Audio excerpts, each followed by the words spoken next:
I used to be a big Blink-182 fan, to the point where I can still probably count Tom Delonge's Pursuit of Tone as a catalyst and inspiration for much of my own early songwriting. I discovered Rick Beato through his What Makes This Song Great, All the Small Things, and I even tried to clickbait using Tom Delonge's name for one of my very first videos here on YouTube.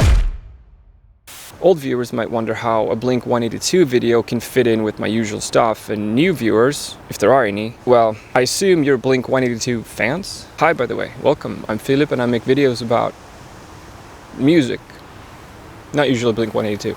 And by the way, I can tell you that this video will not be directly about Blink-182 so much. They just happen to be a perfect example of what I'm going to talk about today. There'll be some Metallica too, and also some Jennifer Aniston. And also, I get that most of you who watch this channel are probably not the biggest Blink-182 fans, if I had to guess. But if you stick around anyway, you'll find that this discussion is going to be about so much more than Blink-182. It's about fandom, entitlement, and being a little too attached to your favorite artist or band. I know I said I used to be a fan, and I think I still am, but there are a few things that bother me about Blink's sound these days. And honestly, it's mostly related to their production and heavy use of noticeable pitch correction. Nothing at all against pitch correction, I use it myself too. I just have a hard time listening to that production style for a band that used to sound different. There was a Blink before with a different sound, and then somewhere around California, it was noticeably different, at least for me, in a way that was just harder to stomach. But that's a tangent for a different time, and mostly a personal preference anyway. Actually, hold on, that's exactly today's point. Personal preferences and whether we are owed anything by bands. For example, do I have a right to feel betrayed that they moved into a production style that I don't like for them?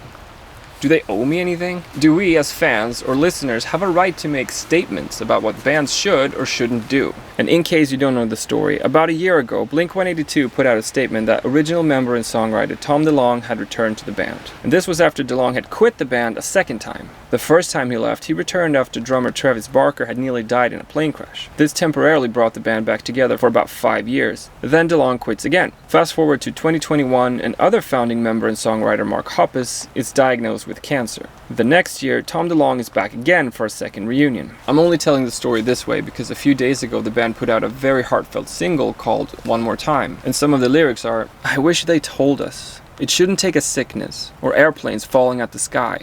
Do I have to die to hear you miss me? Do I have to die to hear you say goodbye? I don't want to act like there's tomorrow. I don't want to wait to do this one more time." One More Time is also the title of the upcoming album, hence the video title. Anyway, should Blink-182 have reunited again? Or one more time? What a weird question for anyone to ask, if you ask me. Yet it seems that people think of this as a real legitimate question. I mean, fans and journalists talk in this way all the time, right? Imagine this being a legitimate question for a moment. It assumes that we, as consumers, fans, admirers, listeners of Blink-182, have some sort of legitimate say in what they, other adults, other human beings, people we don't even know, in how they conduct their lives and themselves as artists. It's so strange. Yet it seems like this attitude is relatively common among music fans. Another great example of this is Metallica, where the entitlement among some fans is just off the rails sometimes, to the point where I feel like it used to be a pretty commonly held view that Metallica should have never sobered up because the music used to be so much better when they were drunk and dysfunctional. I mean, what a perfectly thing to say.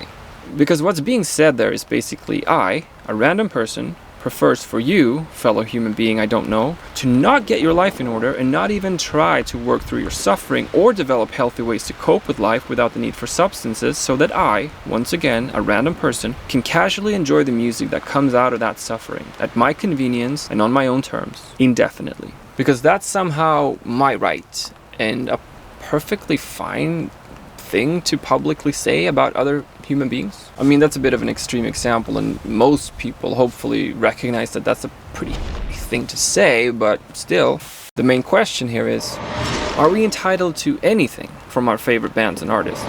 Is it a betrayal if they change direction or change up their sound?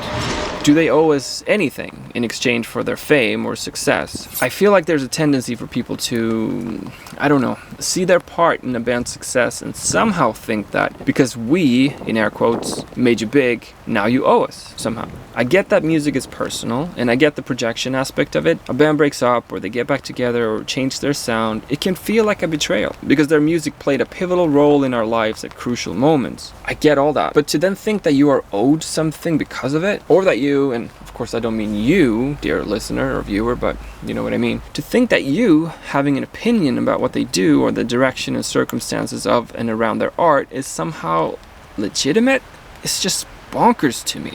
Yet it seems common. It's weird.